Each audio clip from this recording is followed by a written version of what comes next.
Good afternoon, everyone. I hope you're awake for the last presentation before the coffee break, right? I come from the University of Ljubljana, and I will speak in English, so thank you to the translators. The project LIFE WOLFALPS was too short for me to learn Italian, so in my work, I work on conservation projects, and often I'm helping or working on planning communication. And some years ago, when we were planning how to establish communication activities for our wolf project in Slovenia, we were talking about how to bring visitors to our web page, project web page. And we decided, okay, let's try social media. And we established a Facebook page, and after we started using Facebook, the amount of visitors to the project web page really increased. So it was, for us, for reaching our project goals, it was very useful. But what are these social media? What is common to all social media is that they create what is called social networks. So social media actually offer a platform where social media users can generate some content. So when you share a link to your report or you post a picture of wolf, you generate some kind of content that is being shared with other users. And these users can react to this content, and this is how a social network is getting formed. So they like, they comment, they share, and they generate even more content. And if the social media user number 2 is really interested in the social media user number 1, he can start following this user more intensively, or tagging them directly, or persons, they become friends, for example, on Facebook. This is more explicit type of networking. So this works really well, and based on this 6 degrees of separation concept, basically you need maximum of 5 other persons to get connected, any 2 persons on the planet. So the potential is quite powerful.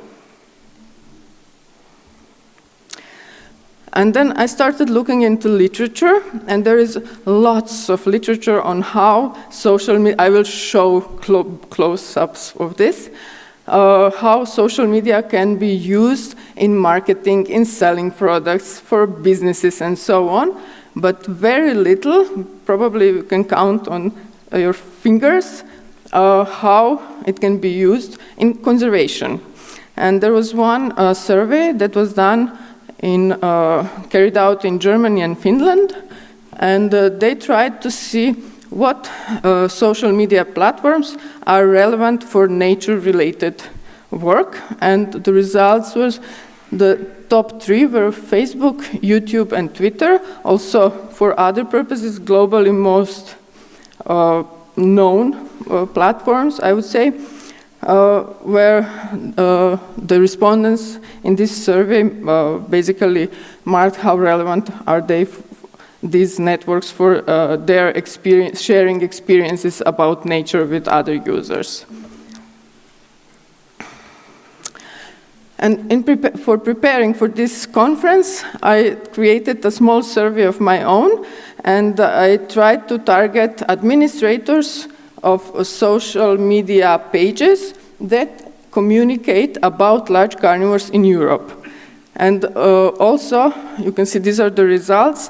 I managed to reach 24 Facebook pages, 10 Twitter accounts, 8 YouTube, and so on. And also Facebook, Twitter, and YouTube turned out to be the most important one for what we are doing on large carnivores in Europe. I asked these administrators to write what why they started using social media to communicate about large carnivores. So it was open-ended. They wrote 1 or 2 sentences. And then I used all this text I collected to make this word cloud. And you can see what kind of, the words that are bigger have repeated more in this text. So what we are trying is to promote or communicate about what we feel is important knowledge about large carnivores and about our projects. You see how the word project is big. So when you have a project, you maybe also have more resources to invest into social media. We want to communicate this to wider public. So this is also what was repeated more often. And about information that is important. The goal was mentioned conservation of large carnivores. So what was missing or only was mentioned once or twice, nobody really mentioned a lot that we can also learn about these audiences through social media. We can engage with them. We can also collect data about them or what they are doing in relation to large carnivores. And we can use social media for fundraising. So besides being communication channels, social media also provide some opportunities for learning and for fundraising. There are examples. So with the advancement of technologies, with the GPS, good cameras, internet is available practically everywhere, image recognition software and so on. And this citizen science is really booming also through social media. We can assess interests and behaviors of our audiences by looking at what they are doing on social media. And the data that is being collected on social media has always this temporal data attached to it, so we can look what is happening over time. And crowdfunding is happening, and there are examples also of funding like that, conservation actions. I did not find anything on large carnivores, but if we look at all the papers that show how big charismatic mammals are more likely to be shared pictures and information, I think large carnivores are really a good topic for also this approach for raising funds. If you are interested more in using social media data in conservation science, there is a paper with conceptual framework on how it can be done. And the same author, just recently, I think in the beginning of this year, they proposed, demonstrated how social media information can be used to track illegal trade of wildlife. They used it on the species was a rhinoceros. So this is also a very interesting way. They used pictures on Twitter and machine learning to analyze it. So they mentioned, the administrators mentioned that they're targeting wider public. Okay, where does this wider public come from? Because social media are global, but who are we targeting? And you can see that we are mainly targeting people within our countries and in neighboring countries, so this is quite good news for population level communication, as 50% of these respondents say that they are trying to target audiences within the whole large carnivore population area. Now the language to communicate at the population level is a big challenge. Being partners in, for example, in this project from Slovenia, we also experienced this firsthand. So the good news is that More than half of these pages, they use 2 or more languages for their posting on social media. So they're really trying to reach wider audiences. With what resources? For majority, or almost majority, over 40%, social media pages are hobby projects, so they don't really have resources that they can dedicate to this. Many do have people and resources, but what I found interesting is when we are talking and planning communication for our projects, main concern often is internet trolls and negative comments and, just how are you going to deal with this? But only around 20%, 1/5 of respondents here actually had some kind of strategies and procedures on how to deal with social media. So I think this is very important that we prepare in advance. It's really easy to open a Facebook page, but you really have to manage it. I asked them also to mark what are the 3 main aims that they're trying to achieve through this. And the top one was they all want to inform about what they're doing. The second one was to popularize their project or organization brand. So not really directly related to reaching some management or conservation goals, it's more about branding, so indirectly. And third was to raise awareness about carnivore-human conflicts and conflict mitigation. How we are doing it? Social media are often seen as not really serious communication channels, so I tried to kind of assess what the tone of voice are these administrators trying to maintain on their pages, and you can see they could choose, are they trying to use more simple or more complex messages and so on, and you can see that they're trying really to communicate, educate or share information in a simple way, professionally and objectively. So I would say it's like pop science that we want to communicate on social media.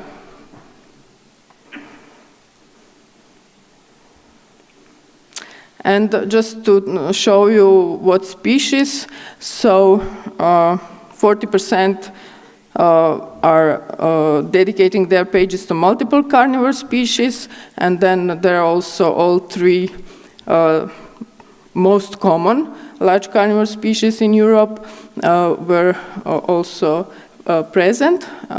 And I found it interesting that the bear, the biggest one, has the most, and then by size, maybe also the popularity rises or falls. So there are both opportunities and limitations for us that are trying to communicate what we are doing in large carnivore conservation.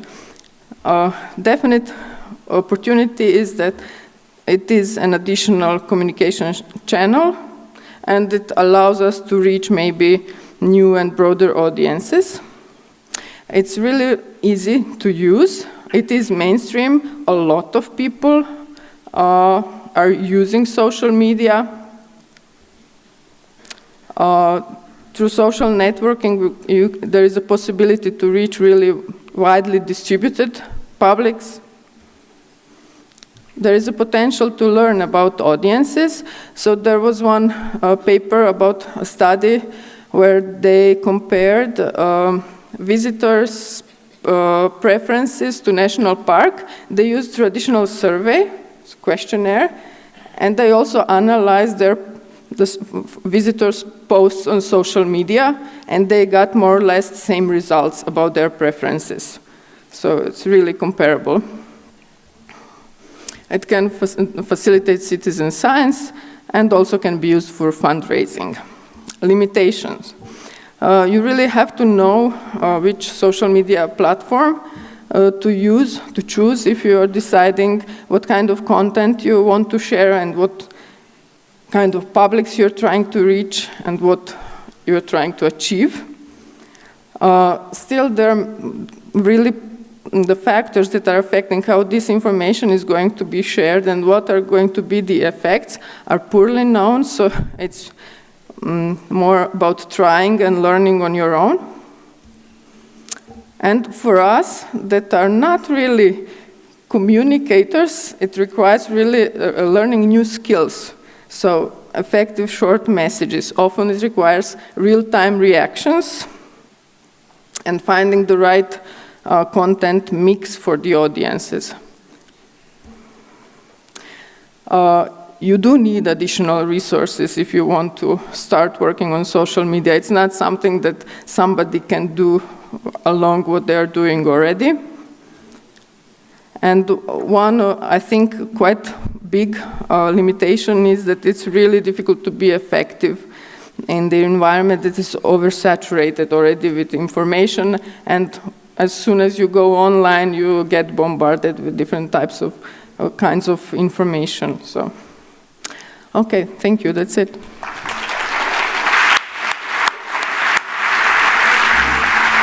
If there are questions, any doubts or anything you want to know on these three presentations? Up there is a...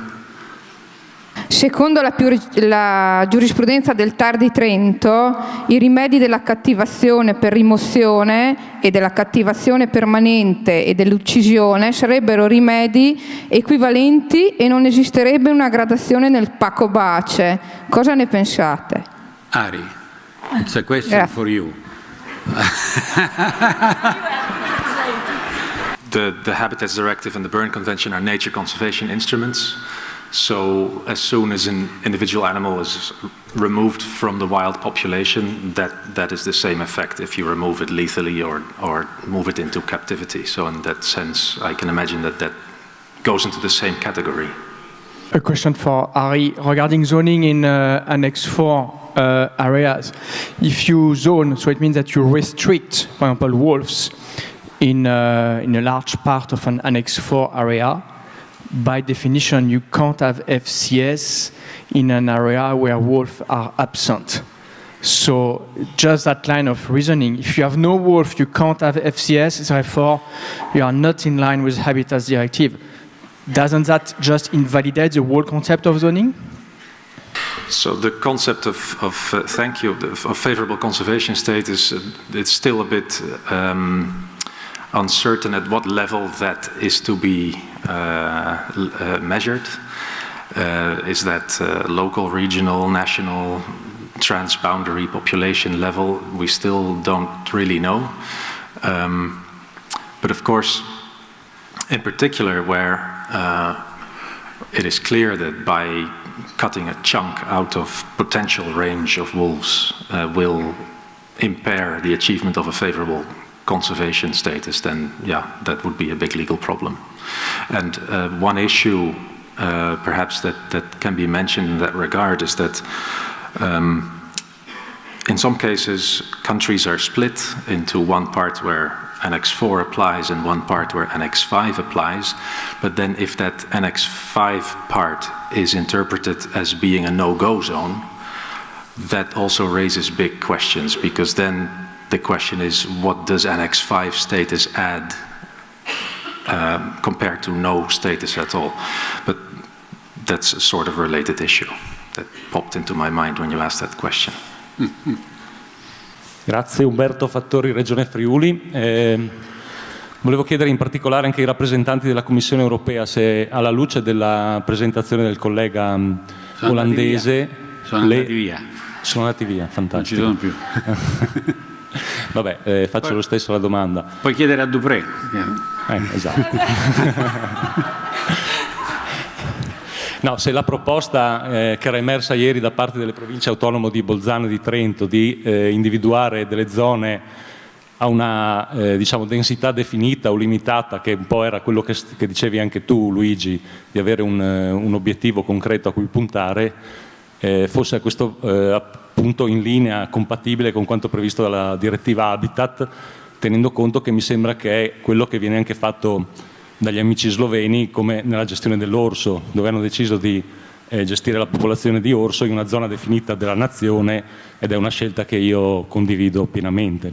It has been proposed to have a zonation in the Alto Adige, Südtirol region, just north of Trento, and he was asking whether we feel, or the representative of the Commission feel, that this would be acceptable as a management tool.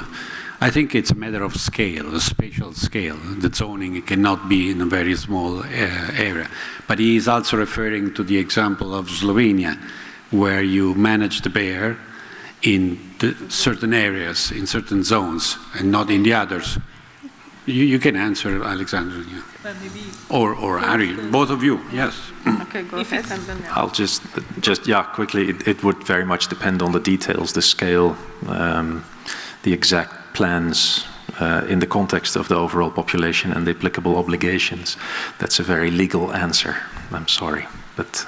No, I fully agree with you. I mean, I always been claiming that zoning for wolf might be possible only if we talk of large zones. I mean, not, but it's very difficult to send this message because administrators usually take the message and then apply it to their own commune locally, which is obviously makes no sense. Yeah, I just said briefly that in any case, just from the European legal instruments perspective, any zoning regime would have to fit the overall goal of favorable conservation status and the legal requirements of the regimes that apply in that area. And on a case-by-case basis, you can just tick off the conditions. And not by a local administration, but on a bigger picture, anyway. Yes. Absolutely. Ale? Yeah. So for the Slovenian bear strategy, the old one, there was a very strict zoning in place, even different types of zones, but it was not very useful in reaching what were kind of management goals. So I think we are now changing it. The draft of the strategy is being discussed and prepared, and for sure it's not going to stay as it was. So the zoning will not be that strict for sure. So, but we don't know yet how it will be in the end. You mentioned this social media, just the interest of people involved in large carnivores in social media and using Facebook and other platforms to communicate, different messages. And have you also estimated how many fans or, people using this Facebooks are what is the mean number of such people which take part or just interested in such a Facebook or other platforms? Yeah, I asked also these administrators of the pages to write down how many followers they have, and it was everything from 250 to over 50,000. So I don't know the mean value, but I think for our LIFE projects is usually several thousands. Yeah, also question to Aleksandra. That you told about social groups in internet, in social media, but when you searched those groups, did you find also those anti-large carnivore groups, anti-wolf groups, and if yes, so how many are such groups? Yeah, there are such groups as well. But in this survey, I did not really target also those, or I did not get any responses, so I cannot say anything about them. But there are, I think, in Germany, there are many anti-wolf, in Italy as well. So none, in my little survey, none of them are included.